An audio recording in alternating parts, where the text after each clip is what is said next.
has the black pieces. Both sides have castled on opposite sides of the board, so advancing pawns on the side where your king is not castled is often a strong idea. Tal wants to open up lines to attack the enemy king. One idea for black is to play a3. Black is hoping to play a takes b2 on the next turn, ripping open the a file.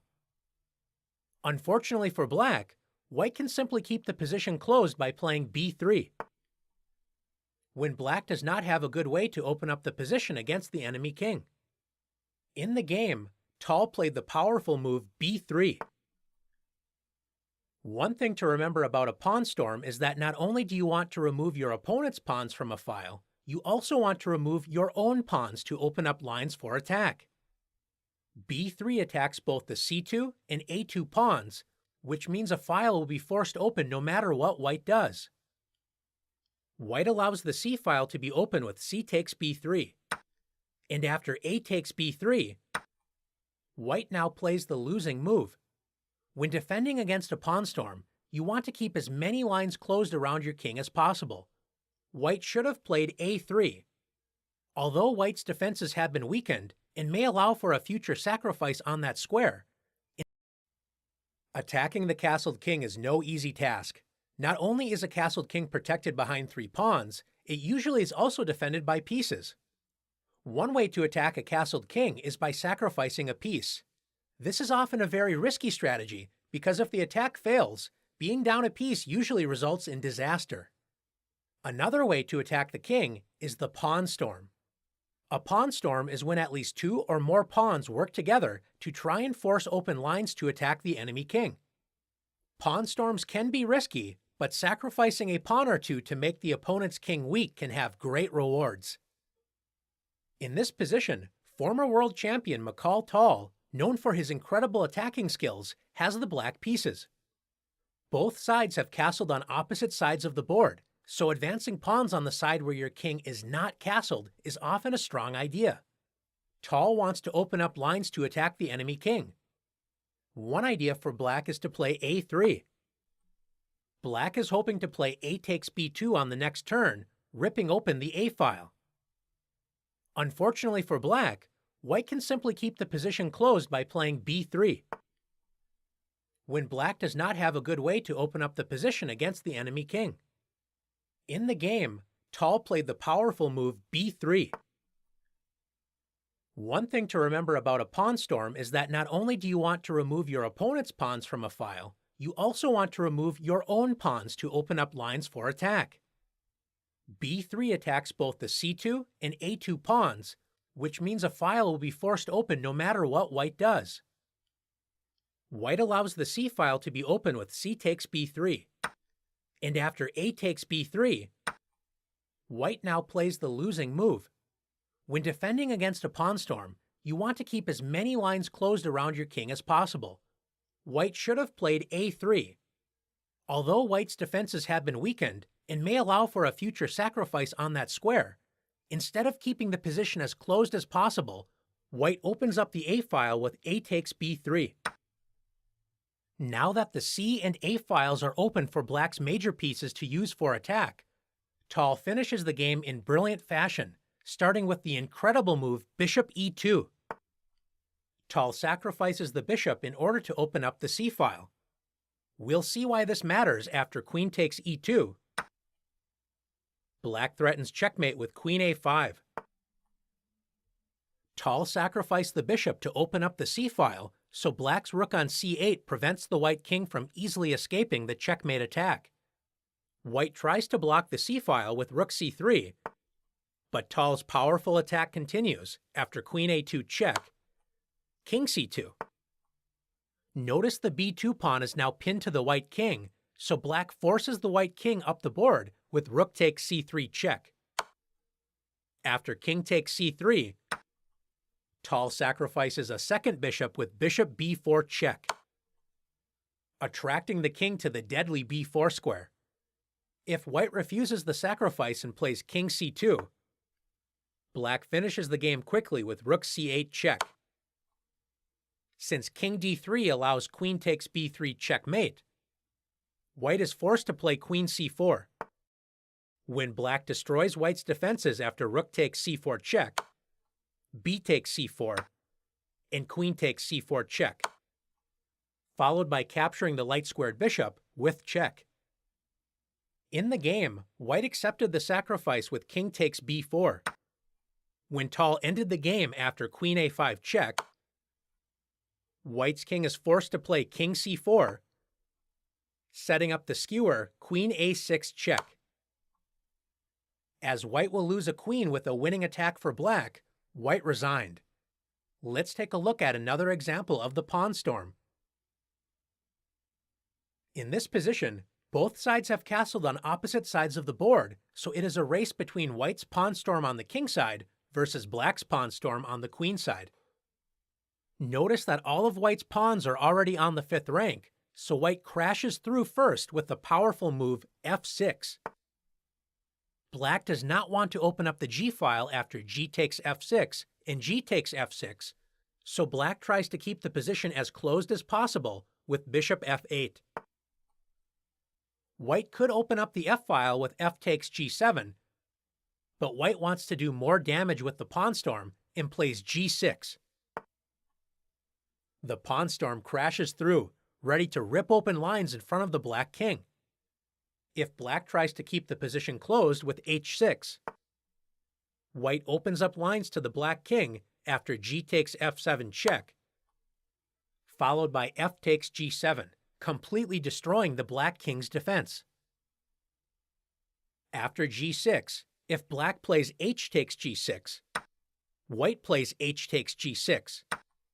The h-file is opened, and white is already threatening rook h8 check, followed by a quick checkmate after queen h2. There is no defense for black. Finally, if black plays f takes g6, black's defenses are overwhelmed after f7 check, king h8, h takes g6. White threatens rook takes h7 checkmate, so after h6, the pawn storm has set up serious weaknesses around black's king. White finishes the attack with the powerful sacrifice bishop takes h6. The h-file is opened, so black cannot allow white to move the bishop and discover a check against the king. So after g takes h6, when Tal ended the game, c3 check, open up b3, c3 check, block the c-file with rook c3, so black bishop b finishes, allows b by accepted the sacrifice 5 check. It will lose another example, both side versus black x. F takes g to ripple with a takes f if black, followed by black's checkmate. This is around black's h6. The h-file is opened, so black cannot allow white to move the bishop and discover a check against the king. So after g takes h6, black is checkmated after queen f6 check, bishop g7.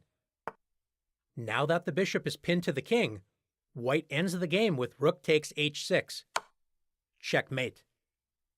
Let's take a look at one more position together.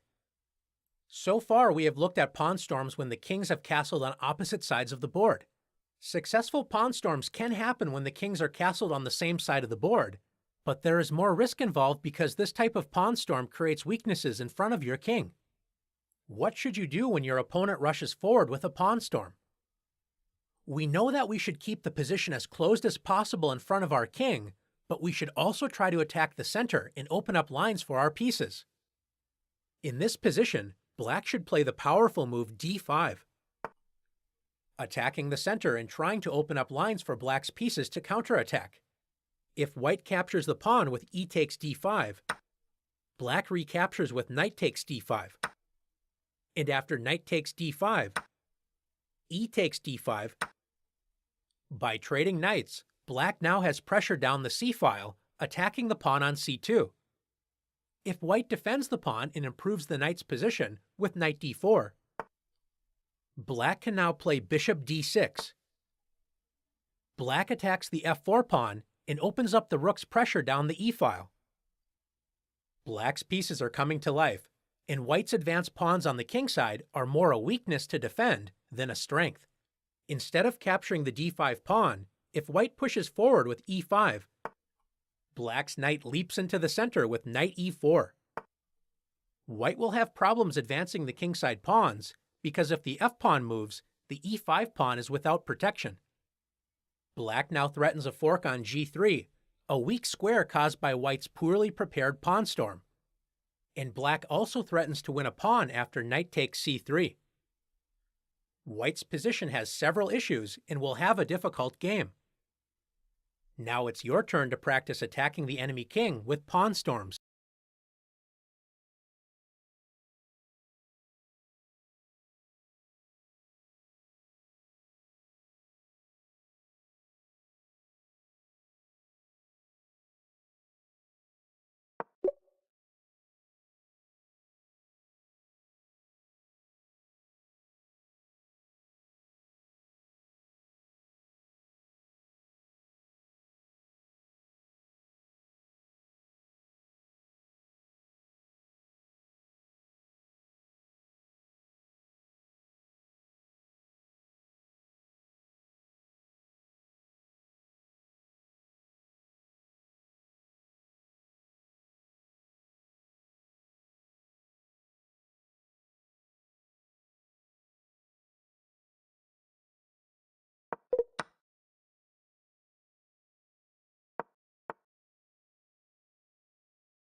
Most players prefer to attack than defend.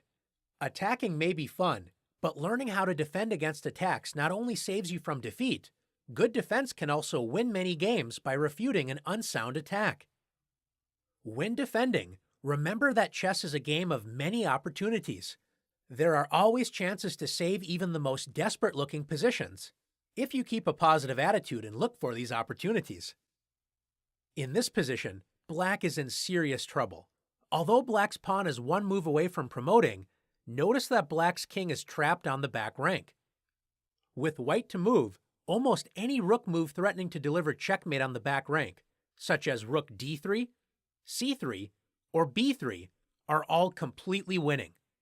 As White thinks all of these rook moves are the same, White plays rook a3. White expects Black to resign as checkmate looks unavoidable on the next turn. Black could promote the pawn on h1, but it's too little too late after rook a8 checkmate, because Black's rook on g2 prevents the new queen from capturing the rook on a8. What if Black's rook wasn't on the long diagonal? By keeping a positive attitude, Black found the incredible resource rook takes g6 check. Black sacrifices the rook, with check, to clear the long diagonal. However White decides to capture the rook, either with the king or f takes g6, Black saves the game with h1 equals queen, preventing checkmate on the next move. Black not only has saved the game, but now has a winning position, although it will require good technique to win the game. Let's take a look at another example of defending against attacks. In this position, Black is playing a much higher rated opponent, and Black's knight that was on f6 just got pushed back by the e5 pawn. Now that there isn't a knight on f6, the only guard of the h7 square is Black's king. White unleashes a bishop sacrifice known as the Greek gift with bishop takes h7 check. Black assumed the much higher rated player had everything calculated before sacrificing the bishop and played king h8. White was able to win the game without any trouble. When defending, it is important to always respect your opponent, but do not blindly trust that their attack must be good. Make sure to always check the most active defense. It looks scary to capture the bishop with king takes h7, as White has a powerful-looking attack with knight g5 check. When after king g8 and queen h5, it looks like Black cannot stop checkmate on h7 without sacrificing the queen. Notice that knight f6 simply loses a piece to e takes f6 when White is still threatening checkmate. Can you find the saving move that both players overlooked? If you found the resourceful queen d3, great job! Black's queen guards the h7 square. White's attack is refuted, and Black is simply up a bishop for a pawn. Let's take a look at another position. So far, we have looked at positions where the defense had an opportunity to take advantage of a flaw in the opponent's attack. In this position, White's pieces are very active and can work together very well to attack the weak Black king. When defending, your best chance to survive is often finding an active defense or counterattack. In this position, Black could try to ignore White's pressure on the king side and play b3, pushing Black's main strength in the position, the advanced pawns on the queen side. Unfortunately for Black, after rook h8 check, king f7, and rook d7 check, Black's king is in serious trouble. If Black tries to hide on the back rank with king e8, attacking the rook on d7, can you see a forced checkmate in 2 for White? White can take advantage of the pinned bishop on f8 and play rook e7 check, forcing king d8, and rook takes f8, checkmate. After rook d7 check, Black is forced to play king f6. When knight takes f8, threatens knight h7, checkmate. Black's king is too weak for Black's queenside attack to succeed, so after checking Black's most active idea, Black needs to respect White's attack. Sometimes the best way to defend is by sacrificing material to remove some pressure from your opponent's attack. Black's best chance is to sacrifice the rook for the knight, known as an exchange sacrifice, with rook takes g6 check. After f takes g6, by giving up a little material, white no longer has such a powerful attack. Now black should remain as active as possible by playing b3. When you are on the defense, you want to create as many problems for your opponent as possible. The more difficult choices your opponent has to make, the better your chances of defense. If white doesn't take the pawn, black can play b2, when the advanced pawn will always have to be kept under watch, giving black good defensive chances. But if white does capture the pawn with c takes b3, black creates more problems for white with c2.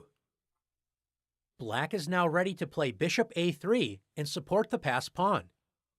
So after rook a1, black activates the passive bishop with bishop b4, threatening bishop d2. After combining careful defense with active counterplay, black's passive position has come to life and is doing well. Now that you've learned the importance of staying alert and defending as actively as possible, let's see if you can defend the following positions.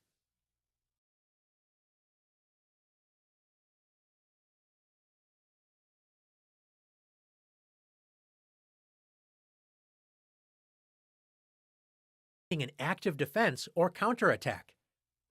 In this position, black could try to ignore white's pressure on the king side and play b3, pushing black's main strength in the position, the advanced pawns on the queen side. Unfortunately for black, after rook h8 check, king f7, and rook d7 check, black's king is in serious trouble. If black tries to hide on the back rank with king e8, attacking the rook on d7, can you see a forced checkmate in 2 for white? White can take advantage of the pinned bishop on f8 and play rook e7 check, forcing king d8, and rook takes f8, checkmate. After rook d7 check, black is forced to play king f6. When knight takes f8, threatens knight h7, checkmate. Black's king is too weak for black's queenside attack to succeed, so after checking black's most active idea, black needs to respect white's attack. Sometimes the best way to defend is by sacrificing material to remove some pressure from your opponent's attack. Black's best chance is to sacrifice the rook for the knight, known as an exchange sacrifice, with rook takes g6 check. After f takes g6, by giving up a little material, white no longer has such a powerful attack. Now black should remain as active as possible by playing b3. When you are on the defense, you want to create as many problems for your opponent as possible. The more difficult choices your opponent has to make, the better your chances of defense. If white doesn't take the pawn, black can play b2, when the advanced pawn will always have to be kept under watch, giving black good defensive chances. But if white does capture the pawn with c takes b3, black creates more problems for white with c2. Black is now ready to play bishop a3 and support the passed pawn. So after rook a1, black activates the passive bishop with bishop b4, threatening bishop d2. After combining careful defense with active counterplay, black's passive position has come to life and is doing well. Now that you've learned the importance of staying alert and defending as actively as possible, let's see if you can defend the following positions.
Can you think of a chess move that can help you unleash an incredible attack or help you defend a difficult position just as easily?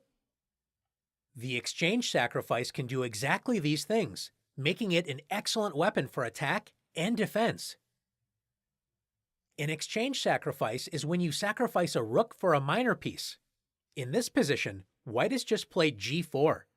Assuming that the knight must move back to f6, its only safe square. Notice that black has the two bishops, the rook on c4, and the queen on a5, all putting pressure on white's castled king. White's knight on c3 is keeping the position together. So one thing to consider is an exchange sacrifice.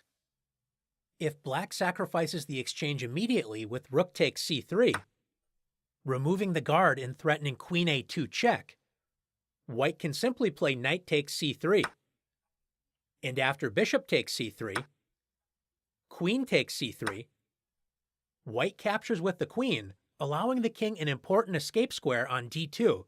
After queen takes a2 check, king c1. Black's exchange sacrifice was not successful as white is able to escape the attack.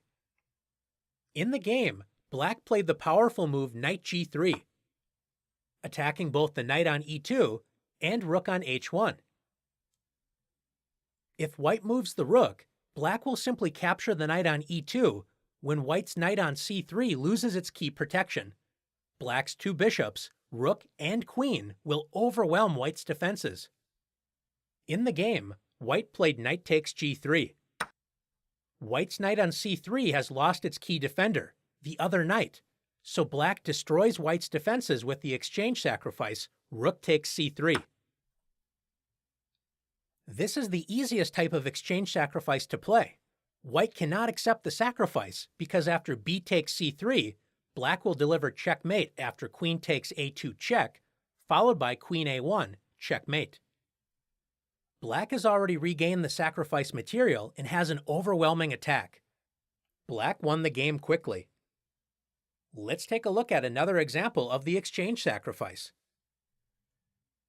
In this position, Grandmaster Jan Timman just played f6, attacking white's knight. Grandmaster Ulf Andersson, playing the white pieces, ignores this threat and unleashes a powerful positional exchange sacrifice with rook takes b5. After the captures bishop takes b5, rook takes b5, f takes e5, and rook takes a5, let's take a look at this position. White sacrificed a rook for a knight and a pawn. Why would white do this? White does not have a clear attack against the king, so we call this sacrifice a positional exchange sacrifice. Notice that white has a passed pawn on c5, two powerful bishops pointing toward the queen side, and white is already threatening to take another pawn with rook takes a7. Black, on the other hand, has all of his pieces on the back rank and is very passive. White has an overwhelming positional advantage. After rook c7, guarding the weak a7 pawn, Andersson played c6, grabbing more space and preparing to play bishop takes a7 on the next move, creating another passed pawn on the a-file. White's pieces are working very well together, and black's rooks will remain passive. White's positional advantage led to victory in the endgame. Let's take a look at one more example together. Exchange sacrifices are not always played to attack your opponent. Grandmaster and future world champion Mikhail Botvinnik has found himself in trouble with the black pieces. Black has a weak pawn structure, and white has a simple plan of winning the c5 pawn with moves like queen f2 and knight a4. After losing that pawn, black would be down material and also would not have any active play. Botvinnik used the exchange sacrifice to try and hold his position together by playing the surprising rook d4. Black offers an exchange sacrifice to fix his doubled pawns on the c-file and keep the position closed. If white accepts the exchange sacrifice right away with bishop takes d4, c takes d4, after knight a4, black would use the same plan as in the game with c5. Let's see what happened in the game to understand why this exchange sacrifice was black's best chance. In the game, white played knight e2. Since black's bishop on a6 is poorly placed, Botvinnik places the bishop on a better diagonal with bishop c8.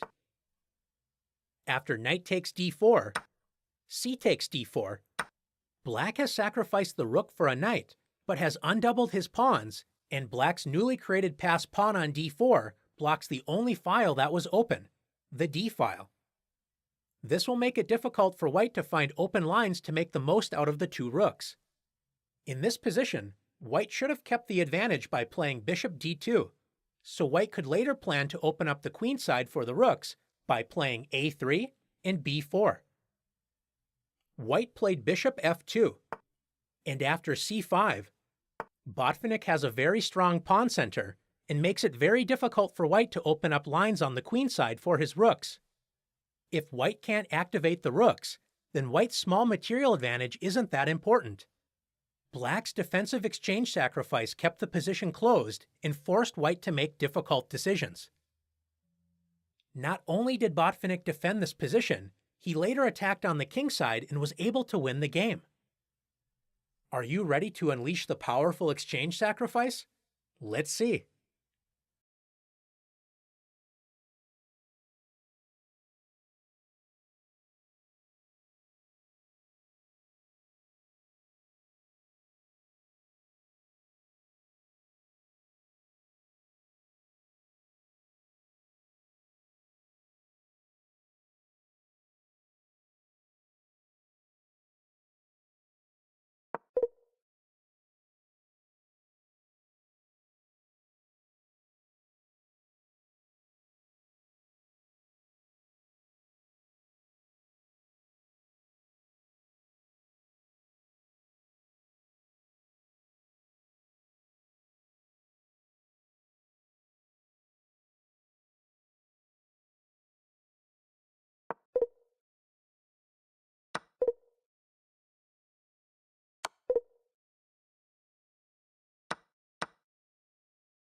When attacking, our pieces need to combine their forces and work together to bring home the victory.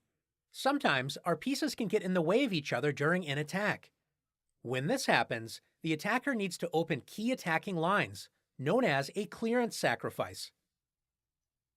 In this position, Grandmaster Mikhail Tal has sacrificed a rook. White's rook and bishop do not look very safe in front of the black king. Notice if the bishop wasn't on g7, White could deliver checkmate with queen takes h7. Grandmaster Tal unleashes an incredible clearance sacrifice with the move bishop h8. White opens up the 7th rank, threatening queen takes h7 checkmate, so black cannot take the bishop. After king takes f7, can you find a forced checkmate in 2 moves? If you found queen takes f6 check, great job. The game ends after king g8, queen g7, checkmate. Let's take a look at another example of the clearance sacrifice. In this position, Grandmaster Richard Reddy has the white pieces. The material is even, but White's pieces are much more active than Black's. Reddy played bishop f7 check, forcing Black's king into the corner with king h8. Black's king is now stuck on the back rank, and Reddy now plays a clearance tactic that opens up the power of the queen and rook on the f-file. Can you find the move? Reddy played the clever move bishop e8. The bishop clears the f-file for attack, and also interferes with the defense of the black bishop on the back rank. In the game, Reddy's opponent resigned. If black captures the bishop with rook takes e8, White has the winning queen sacrifice, queen takes f8 check. And after rook takes f8, rook takes f8, checkmate. After bishop e8, if black tries bishop takes c5 check, White wins the bishop after queen takes c5. Notice that black cannot capture White's bishop because queen f8 is still checkmate. Let's take a look at one more example together. So far, we have only focused on line clearance, such as opening up a rank or a file. Another important clearance tactic is known as square clearance. In this position, black makes a serious blunder by playing knight h5. Black attacks the bishop on g3, but now that the knight isn't on g7, do you notice that black's queen and king are lined up on the same diagonal? If only White could move the bishop to the e5 square, black's queen would be pinned to the king. Can you find the winning square clearance idea for White? That's right, White can play rook takes h5, winning the knight and clearing the e5 square for the bishop, an unstoppable threat. Now it's your turn to practice winning games with the clearance sacrifice.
Have you ever tried to do too many things at once and felt overwhelmed? Chess pieces are not great at multitasking. If you expect one piece to do too many things at once, it can become overloaded. In this position, white is worried about the fork on f2 and plays the aggressive queen a4, moving the queen away from the fork tactic and attacking black's rook on e8. Now that the queen left the back rank, white's knight that was guarding h2 from checkmate now has the extra job of guarding the back rank from checkmate as well. White's knight is overloaded, and black can win the game by playing rook e1 check, sacrificing the rook, as the overloaded knight can't both protect the back rank and checkmate on h2 at the same time. After knight takes e1, black wins with queen takes h2, checkmate. After queen a4, black can also take advantage of the overworked knight by first playing queen takes h2 check, forcing the knight to capture the queen with knight takes h2, opening up white's vulnerable back rank. Black forces checkmate after rook e1 check, knight f1, rook takes f1, checkmate. Let's take a look at another example of the overloaded piece. In this position, white's king is in danger. White's rook on g1 is guarding the g2 square from checkmate. As white's rook is the only piece actively guarding the king, Grandmaster Friedrich Olafsson, playing with the black pieces, finds a spectacular combination to overload the white rook, beginning with the queen sacrifice, queen g2 check. In the game, white resigned because the rook is overloaded. It can't both protect the g2 square and the back rank at the same time. After rook takes g2, knight f3 check, black forces checkmate after king h1, rook d1 check, rook g1, and rook takes g1, checkmate. Let's take a look at one more example together. In this position, Cuban Grandmaster Jose Raul Capablanca has the white pieces. Black's queen on f8 is guarding the weak back rank as well as the g7 square. Capablanca takes advantage of the overloaded queen by playing the stunning queen sacrifice, queen takes g7 check. White's opponent, Grandmaster Spielmann, resigned. The queen sacrifice destroys the king's protection on the long dark square diagonal after queen takes g7, rook e8 check. If black blocks the check with queen g8, the overloaded queen is pinned to the back rank, so white can play bishop e5 check, with checkmate to follow on the next move. After rook e8 check, if black returns the sacrificed queen with queen f8, white finishes the game nicely after rook takes f8 check, forcing king g7, attacking white's rook on f8. White can finish the game with a nice discovered attack, bishop h6 check. The bishop checks the king, guarding the rook on f8 from the king's capture, and reveals the rook's attack on f2. So after king takes h6, rook takes f2, white is up a rook and should win easily. Are you ready to overload your opponent's defenses? Let's see.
When you're on the attack, it can be really frustrating when your opponent is in great danger, but they have a piece that holds the position together.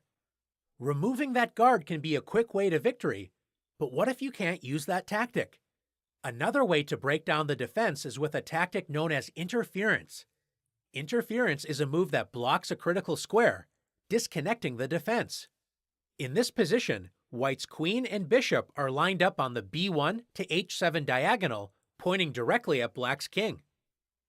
Black just played the queen to h4, guarding the h7 square and threatening checkmate on h1 on the next turn. White would love to block the queen's protection of the h7 square, but how can White do that? White plays the interference tactic rook h6 check. White sacrifices the rook to interfere with the queen's defense. If g takes h6, White delivers checkmate with queen h7. Since moving the king loses the queen for nothing, Black is forced to give up the queen for the rook after queen takes h6. G takes h6. When White's material advantage and attack against Black's king will be too much to handle. Let's take a look at some more examples of interference. In this position, future world champion Anatoly Karpov has the white pieces. White is down 2 pawns, and Black's queen is threatening the knight on e2. Black's king looks a little weak on f8, but how can White attack it? Karpov found a great interference tactic with rook f5. The rook interferes with the queen's defense of the f7 square, so White is threatening checkmate. Notice that Black cannot capture the rook with e takes f5 because that opens up the bishop's attack on f7, allowing queen takes f7, checkmate. Karpov's opponent found the best option in a very bad position by sacrificing the queen with queen takes b3 check, a takes b3, e takes f5, and after knight f4, attacking Black's knight. Notice Black's knight cannot leave the g6 square, or else White will skewer the king and rook with queen h8 check. Karpov soon converted this position to victory. Let's take a look at one more example together. In this position, Black is putting White under tremendous pressure. Black has checkmate ideas such as queen g1 and queen g2. But notice that both of these threats are guarded by White's bishop on d5 and rook on e1. Can you find a way to interfere with White's defenses and set up a checkmate attack? If you found the incredible bishop e4, excellent work. Black moves the bishop to a square that can be captured by 3 of White's pieces, but surprisingly, there isn't a single defense that can prevent checkmate on the next turn. Black is now threatening queen takes g2 and queen takes e1 checkmate. If White plays bishop takes e4, queen takes e1 is checkmate. If White captures the bishop with a rook, Black plays checkmate on g2.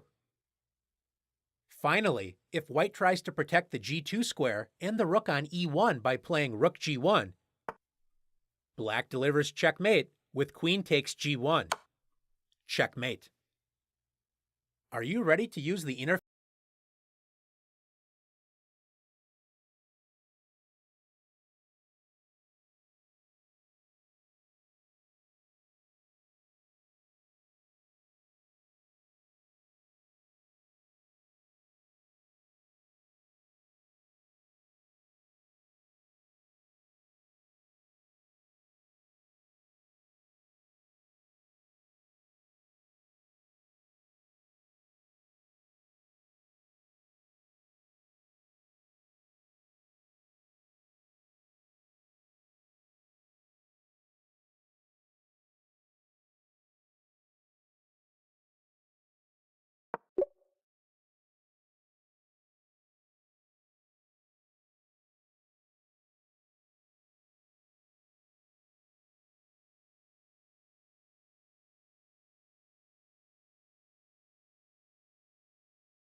Sometimes less is more.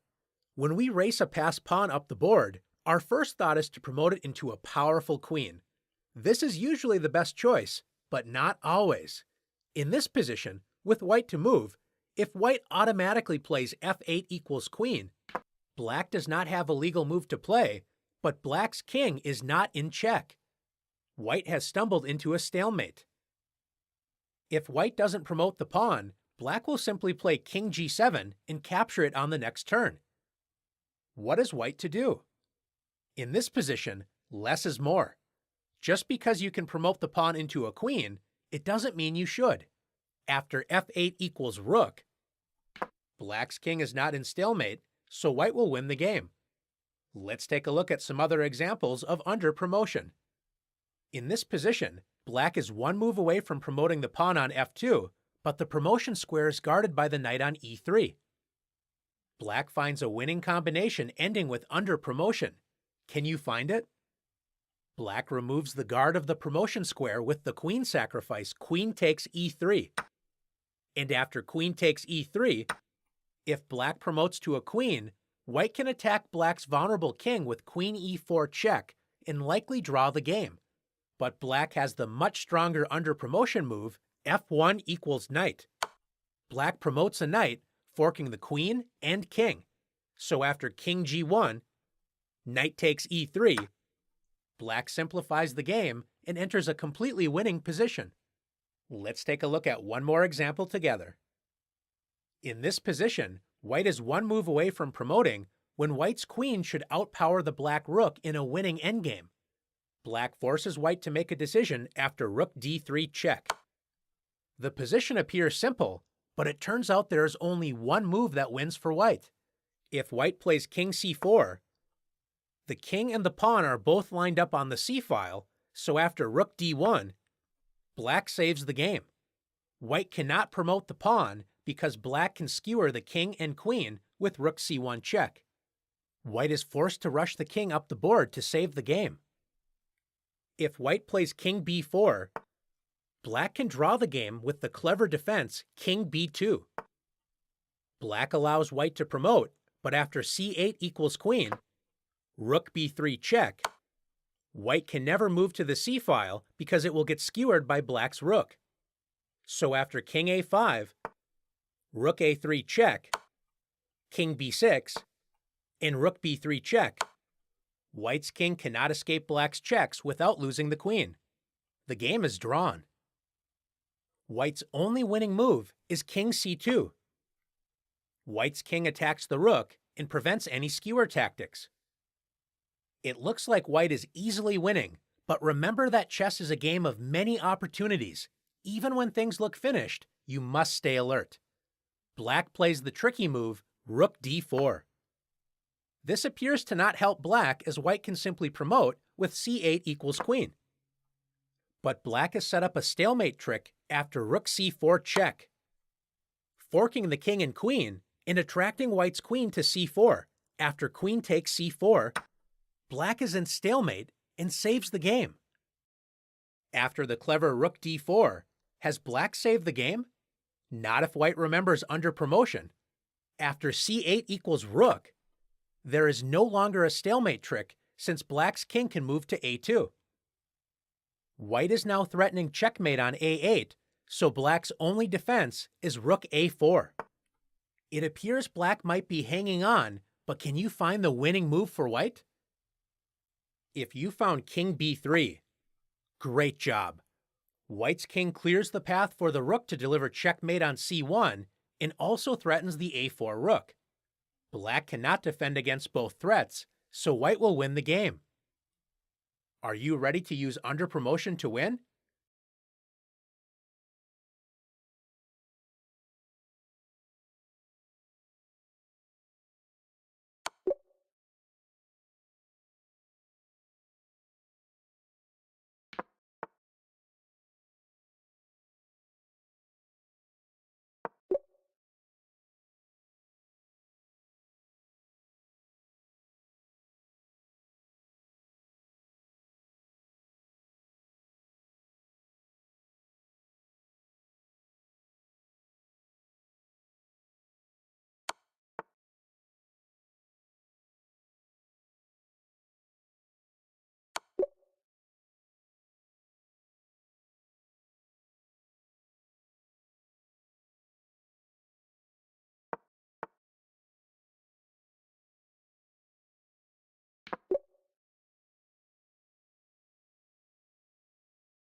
King and pawn endings are the building blocks of all other positions, and a single move can be the difference between winning, drawing, or losing a game. In this position, the kings are directly opposing each other, fighting for the key squares c6, d6, and e6. The side that has to move next loses this battle. The side that does not have to move has what is called direct opposition. Opposition is when there is an odd number of squares between the kings, and direct opposition is when the kings are directly facing each other with one square between them.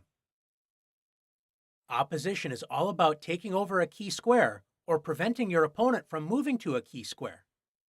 In this position, if white has to move, black has the opposition, so that after king c5, black keeps the opposition with king c7, preventing white's king from advancing. On the other hand, if it is black to move, white has the opposition. So if black's king moves to e7, white's king advances to c6, moving to a key square to help the pawn advance up the board and win the game. What happens if there is more than one square between the kings? Does opposition still matter? It does, and we are going to explore the idea of distant opposition. Let's get started. In this position, white plays king e2. In king and pawn endgames, the side with the pawn wants to get the king 2 ranks in front of the pawn. In this case, the key squares are e4, d4, and c4. If black tries to guard all 3 of these squares at once with king d5, white takes direct opposition with king d3. Black's king is forced to give up one of the key squares on the next turn, so white's king will advance 2 ranks in front of the pawn with a winning position.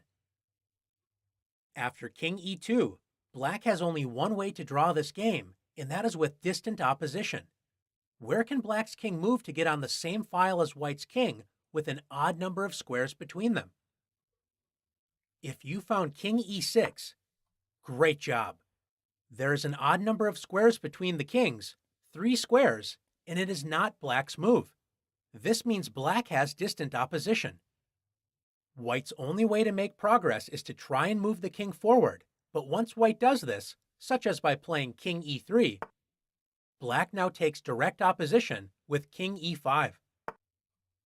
White's king can't get 2 ranks in front of the pawn, so black prevents white from making progress and should draw the game.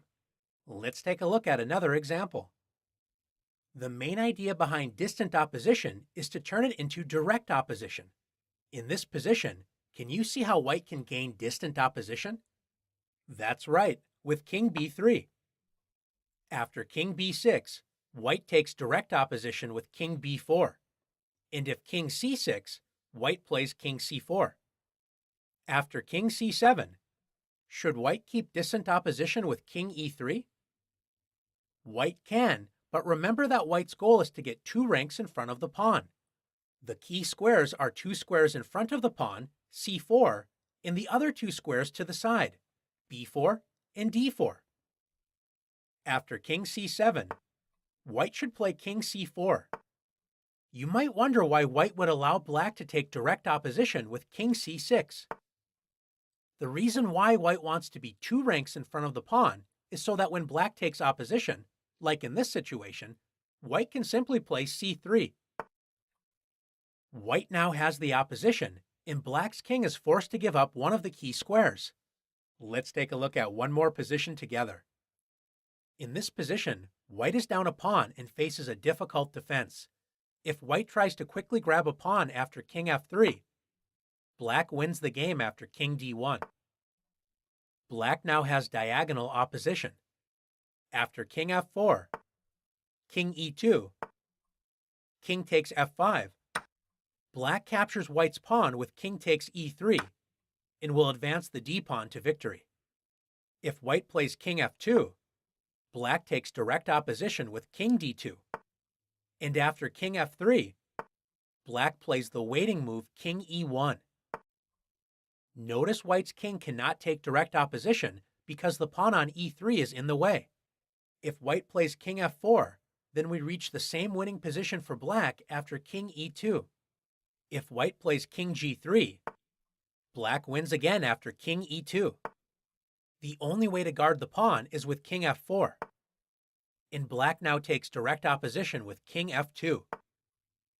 White is forced to give up the pawn and enter the same losing position we looked at earlier. So what is white to do? White can save the game by gaining distant opposition. After king g1, there is an odd number of squares between the kings, and it is not white's move. This means white has distant opposition. If black plays king d2, white takes direct opposition with king f2. After king c2, white keeps the distant opposition with king g2. And after king c3, white continues to shadow the black king using distant opposition with king g3. Amazingly, black cannot make any progress. White will continue to shadow black's king until sooner or later black tries to attack white's pawn with king d3. White can now gain direct opposition with king f3. Black has one last trap after king c2. What should white play? If white plays king e2, black now wins the game because after king c3, white loses the opposition because white cannot play king e3. After king f3, king d3. If king f4, black plays king e2. And if king f2, black plays king d2, returning to positions we already studied when black has a winning endgame.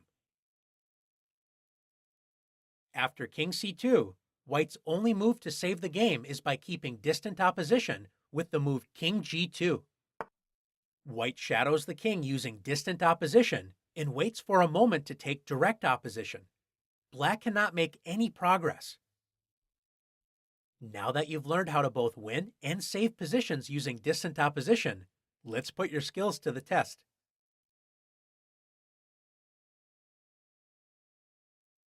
King and pawn endings are the building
Sometimes you have to take 2 steps back to take 1 step forward. As strange as that may sound, that may be the only way to win certain king and pawn endgames. In this position, white wishes it was black's turn to move because black would be forced to weaken the position. If black plays king to c5, guarding the passed pawn, white would simply play e6 followed by f5, when white's connected passed pawns would force black to give up the c4 pawn and enter a completely losing position. Of course, if black blocks the e5 pawn with king e6, white would simply capture black's pawn. With white to move, what is white to do? White can win the game by using a concept known as triangulation. Triangulation is a king maneuver that loses a tempo, giving your opponent the move. White will triangulate the king using the squares c3, c2, and d2, forming a triangle. White will take 2 steps back to take 1 step forward, losing a key tempo in the process. Sometimes you have to take 2 steps back to take 1 step forward. As strange as that may sound, that may be the only way to win certain king and pawn endgames. In this position, white wishes it was black's turn to move because black would be forced to weaken the position. If black plays king to c5, guarding the passed pawn, white would simply play e6 followed by f5, when white's connected passed pawns would force black to give up the c4 pawn and enter a completely losing position. Of course, if black blocks the e5 pawn with king e6, white would simply capture black's pawn. With white to move, what is white to do? White can win the game by using a concept known as triangulation. Triangulation is a king maneuver that loses a tempo, giving your opponent the move. White will triangulate the king using the squares c3, c2, and d2, forming a triangle. White will take 2 steps back to take 1 step forward, losing a key tempo in the process. After king c2, white begins the triangulation plan. If black plays king c5, white uses the same plan we mentioned with e6 and f5. Black's king cannot move forward with king d4, as white's passed pawn would promote after e6. Black's only try is king e6. Since king c3 and king d5 repeats moves, white wastes a move before returning to c3 with king d2. Black cannot plan to capture the f4 pawn because if black captures it, white's passed e-pawn cannot be stopped. Black tries to protect the c4 pawn by playing king d5. After taking 2 steps back, now it's white's turn to take a step forward with king c3. White has triangulated the king, entering the starting position, except this time it is black to move. After losing a tempo, handing the move to black, triangulation has put black into zugzwang. Any move black plays will allow white to make. That may be the only way to win certain king and pawn endgames. In this position, white wishes it was black's turn to move because black would be forced to weaken the position. If black plays king to c5, guarding the passed pawn, white would simply play e6 followed by f5, when white's connected passed pawns would force black to give up the c4 pawn and enter a completely losing position. Of course, if black blocks the e5 pawn with king e6, white would simply capture black's pawn. With white to move, what is white to do? White can win the game by using a concept known as triangulation. Triangulation is a king maneuver that loses a tempo, giving your opponent the move. White will triangulate the king using the squares c3, c2, and d2, forming a triangle. White will take 2 steps back to take 1 step forward, losing a key tempo in the process. After king c2, white begins the triangulation plan. If black plays king c5, white uses the same plan we mentioned with e6 and f5. Black's king cannot move forward with king d4, as white's passed pawn would promote after e6. Black's only try is king e6. Since king c3 and king d5 repeats moves, white wastes a move before returning to c3 with king d2. Black cannot plan to capture the f4 pawn because if black captures it, White's passed e-pawn cannot be stopped. Black tries to protect the c4 pawn by playing king d5. After taking 2 steps back, now it's White's turn to take a step forward with king c3. White has triangulated the king, entering the starting position, except this time it is Black to move. After losing a tempo, handing the move to Black, triangulation has put Black into zugzwang. Any move Black plays will allow White to make progress and win the game. Let's take a look at another example of triangulation. In this position, White had just moved the king to d1. Before Grandmaster Viktor Korchnoi playing the black pieces made a move, White decided to resign. Why would White do this? White realized that Grandmaster Korchnoi would win the game using triangulation. Let's see why Black needs to be careful in this position. If Black rushes forward with king d3, after king e1 and e2, it looks like White's king is going to be forced away from the promotion square with an easy win for Black. Unfortunately for Black, White has the drawing resource g5. After f takes g5 and g4, Black is forced to give up the e2 pawn to avoid stalemate, and after king e4, king takes e2, king f4, king f2, king takes g4, king g2, White gains the opposition and should draw the game. Black needs to triangulate the king using the d4, d5, and e5 squares. After king d5, Black begins the triangulation plan. If White plays king e2, Black will play king e4, taking over opposition, and after the king moves, Black will take over the key f3 square, capturing White's pawns. After king e1, Black does not move back to d4 when king d1 would repeat the position. The winning move is king e5. Black wastes a move before returning to the d4 square, the key move in triangulation. White now has a choice to move to d1 or f1. If White plays king f1, Black completes triangulation with king d4, king e1, king d3, king d1, e2 check, king e1, and king e3. We enter the same position that will lose for White after White's other king move, king d1. Let's take a look. We reach the same position after king d1 and king d4. We have returned to the original position, except this time it is White to move. Let's see why this is important after king e1, king d3, king d1, e2 check, king e1, and king e3. We have reached the critical position. White's king does not have any legal moves and is forced to push the g-pawn. After g5, f takes g5, and g4. Because Black's king is on e3, Black can now play king f3, forcing king d2, when Black wins the game with king f2. Now that you've learned how to win an endgame by losing a move, let's put your triangulation skills to the test.